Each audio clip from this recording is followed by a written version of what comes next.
What is... I'm going to do this again, aren't I? Choking on everything.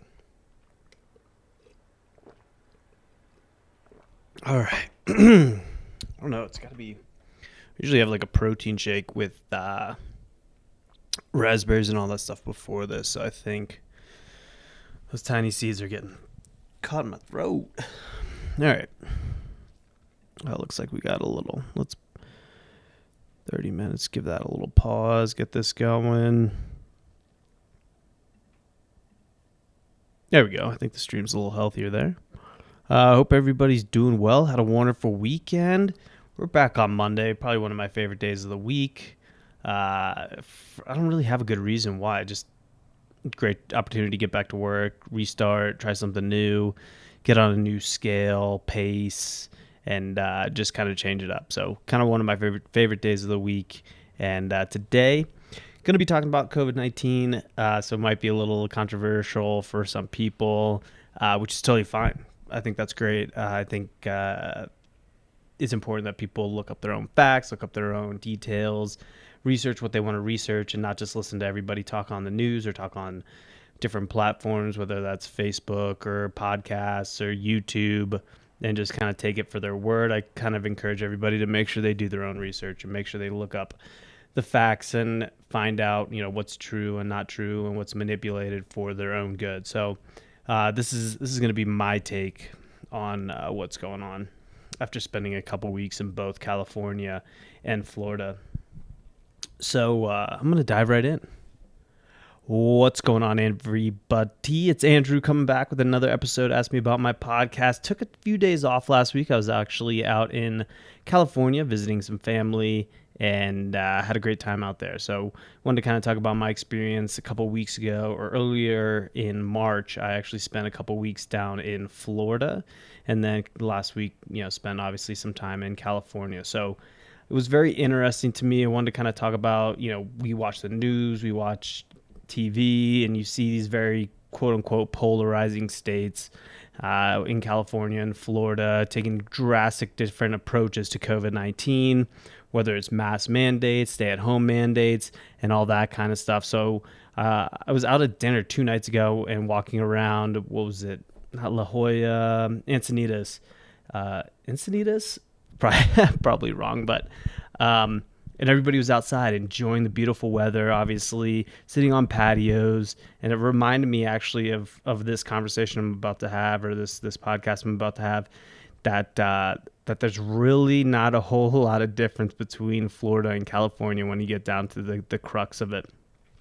And just to kind of provide a little bit of background, I was down in Daytona Beach for Daytona Beach Bike Week, and then I was actually down in Oceanside, San Diego, California last week for some vacation, just kind of visiting with family. So I wanted to kind of talk through those two things, and I saw a lot of similarities, and no one's really talking about that. So I wanted to make sure that that's something that got out and something that people were recognizing, that the two states really aren't that different when it comes down to the statistics and kind of some of the numbers.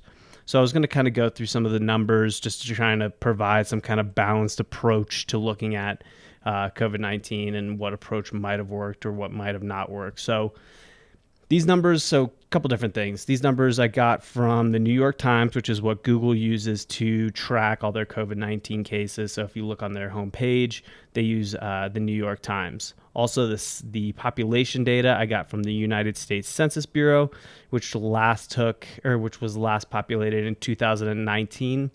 Based on current population flows and changes, it's roughly 0.5% a year. So roughly 1% to 2% over the course of those 2 years.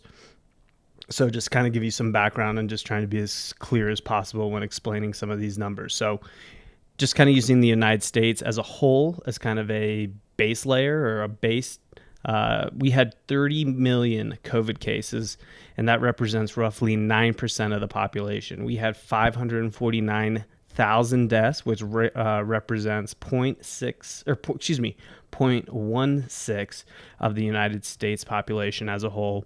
And the whole population of the United States back in 2019, when this last census was taken, was 329.2 million people. Now we're going to kind of dive into each state. So looking at California, 3.66 million cases, again, represents 9% of the population. Deaths, 58,000, which represents roughly 0.15 of the population of California. Same for Florida, which is going to be the controversial part.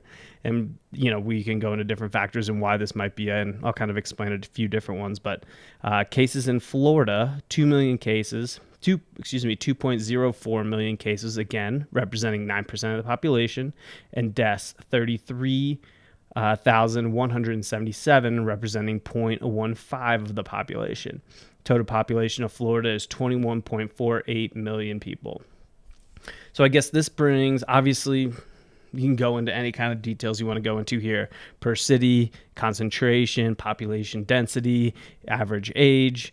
There's obviously tons of different factors can go into both of these numbers, but looking at a whole, when you look at Florida versus California, you almost have a very similar, or almost identical, of course, a little bit of rounding here, but the numbers are fairly similar to 0.001. When it comes to the amount of COVID cases. So that makes you think, who did it better, who did it right, what was wrong, what is accurate. And I think that's one of the going to be the most interesting things to follow over the next couple of months as more research comes out. Do the stay-at-home policies work? Maybe. Do the mask mandates work? Maybe. Did each state do what they needed to do to help curb COVID? Sure, we can take a look at that too. United States as a whole, California and Florida are all on a very similar pace to what we see. So what is right? What is wrong? Looking at other states, what's going to happen there, I think will be super interesting as well. I just wanted to kind of take those two states, ones that I visited, and show the similarities between the two. I still think it's big. It's a United States issue. It's not a state issue. And I think maybe this was the right way to show that each state did handle it correctly. I see there are a few people watching on YouTube. Would love to hear you guys' comments if you have any. If not, totally fine. But maybe each state did what they had to do for their population. So maybe they were both right in the way that they handled it. Again, taking two of the most drastic, different COVID policies there. So just kind of want to mention that the similarities between the two, everything is not that much different than the way that it's portrayed. And just kind of want to throw that out there for today's Monday, March 29th episode. So I appreciate everybody who listened, watched, and spent their time going through today's episode. Hopefully everybody has a wonderful week. Looking forward to it. Spring's kind of coming to Denver, which is super cool. Having a lot of fun outside. So make sure you take a look. Subscribe wherever podcasts are. Subscribe on YouTube. And if you'd like to support us, go to anchor.fm/askmeaboutmypodcast.